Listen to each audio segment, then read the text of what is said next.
Thanks for clicking on THTC. Today we're going to take a look at a Focusrite Scarlett i8 interface.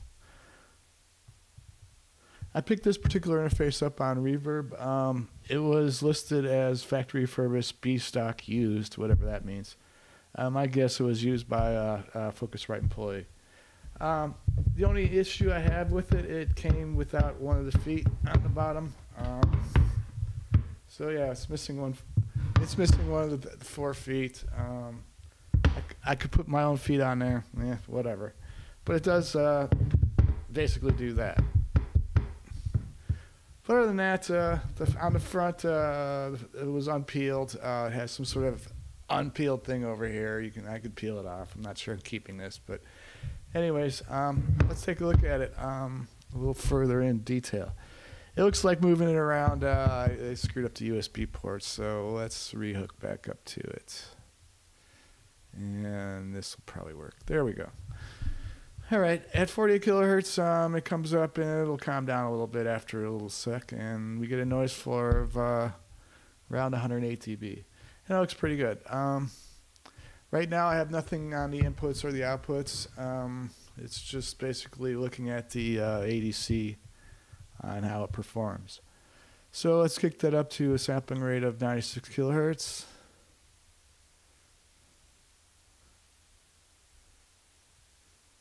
And here it comes. At 96 kilohertz, you're starting to see a little bit of a boost up here in high frequencies. And finally, let's go up to 192.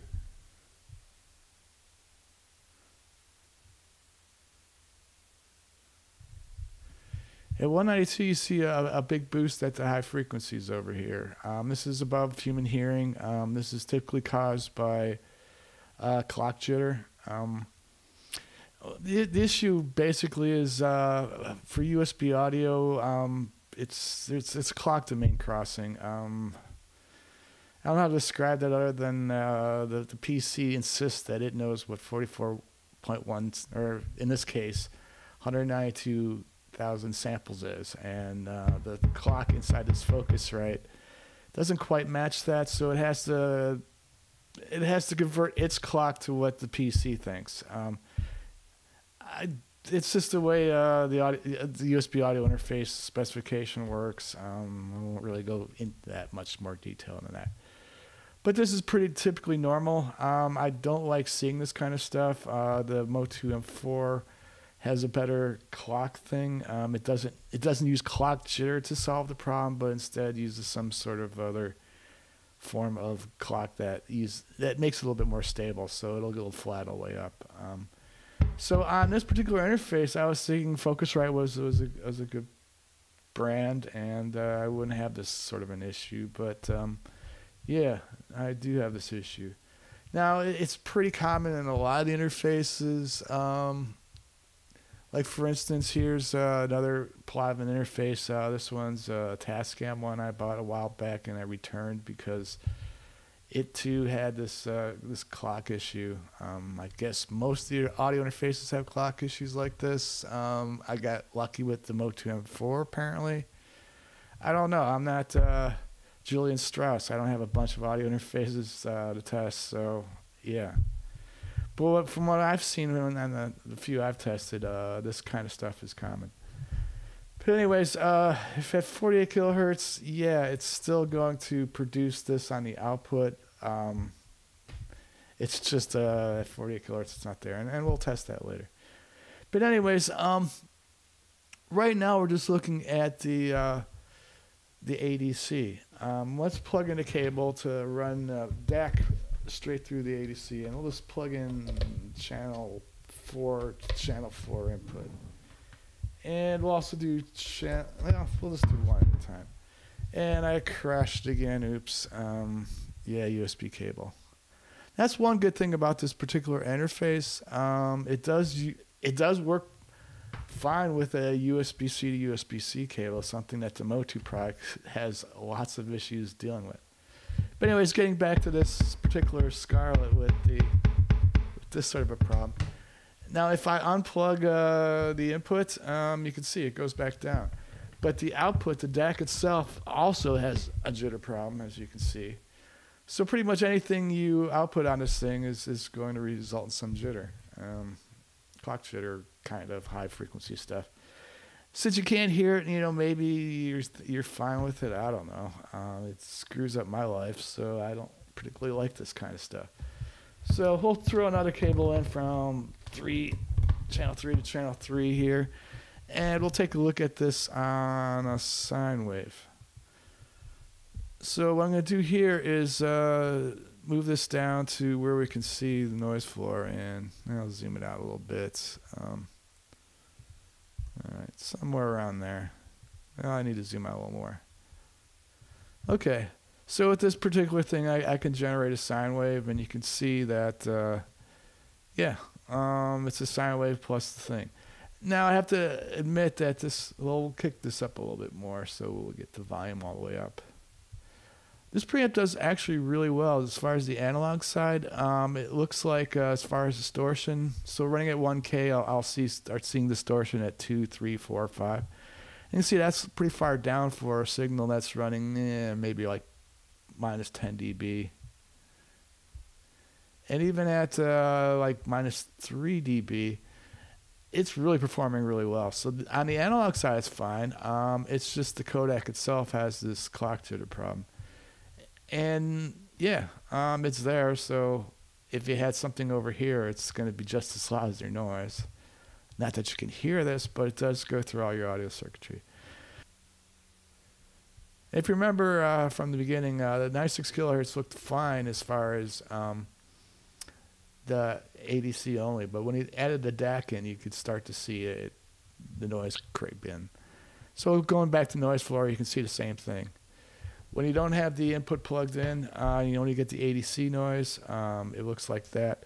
Once you put the DAC into the ADC, the DAC itself starts creating some noise.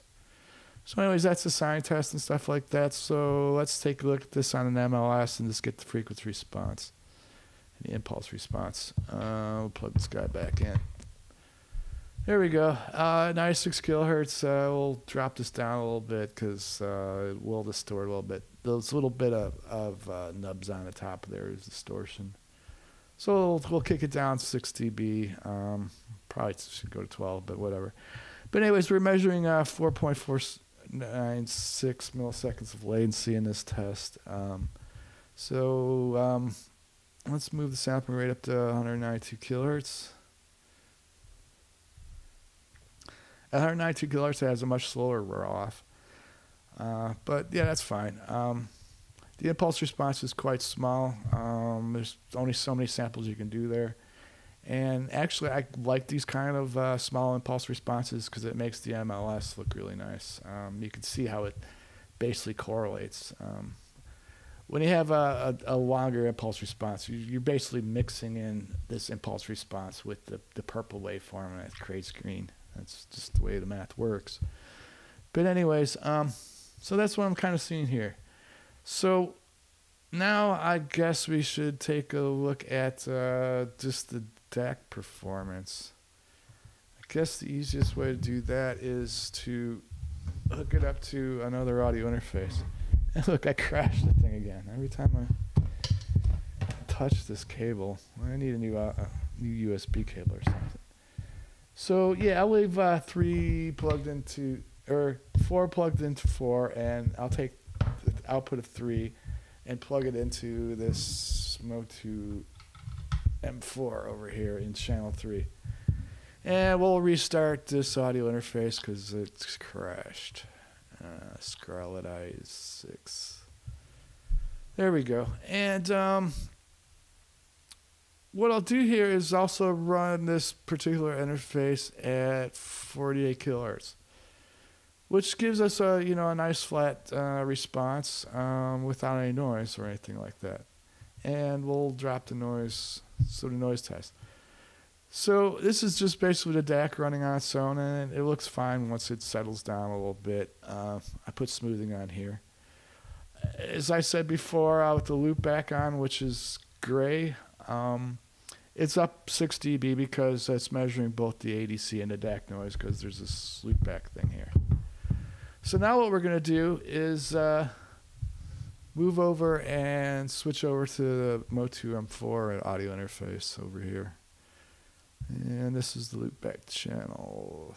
So what I want to do is go to interface M4. So okay, we switched over to the Motu M4. This guy's still running in the background. And what we're going to do is kick the sampling rate up to 192. And this is the performance of Motu M4. But really what we want to do is take a look at what's going on channel 3, which is where I have my Focusrite plugged in. And as you can see, it basically has that noise. So even though this thing is running at 48 kilohertz, it's also has this kind of a noise feature to it too on the output. That's just what Cloudshare does. Yeah. So, but yeah, a lot of these audio interfaces, especially this one that goes like that, does actually perform the source sample rate conversion via clock jitter. I guess I was a little hard on the Motu thing. I mean, I didn't like that the Motu cannot use a USB-C to USB-C cable without having issues, but at least it doesn't do this. But anyways, I'll unplug this guy, and there it goes down to nothing, because that's what the Motu does. So moving back over to the Scarlett interface, and move this back over here. Plug everybody in and switch channels. There we go. So noise floor is actually pretty good on this thing, and I'm not actually running 192. I'm running this the way I move this stuff around. There we go. Bugs in the software. Yeah, I do offer the software for free if you want to test this kind of stuff for yourself. It's an older version. We'll update it at once I hit 1,000 subscribers. But you know what? I got the 92 subscribers in about a year and a half, so it's like, yeah, I'm not going to update it until I hit 1,000 subscribers. It's just the way I am. So, yeah, you guys can listen to Julian and take his advice on these things. You know, it probably performs pretty well on a microphone that's really quiet and headphones that are hard to drive. But, yeah, as far as performance, this is pretty much just like everything else I see, you know, from Behringer up. I guess there probably are some better interfaces, like this Motu M4. I'm not sure which ones they are. I can't really advise you on what to buy. I tried to do my research, but yeah, this is what I get. But anyways, yeah. I guess that's pretty much it for this channel. There's just not a lot of interest in this channel. So I think I'm going to move on and do something else.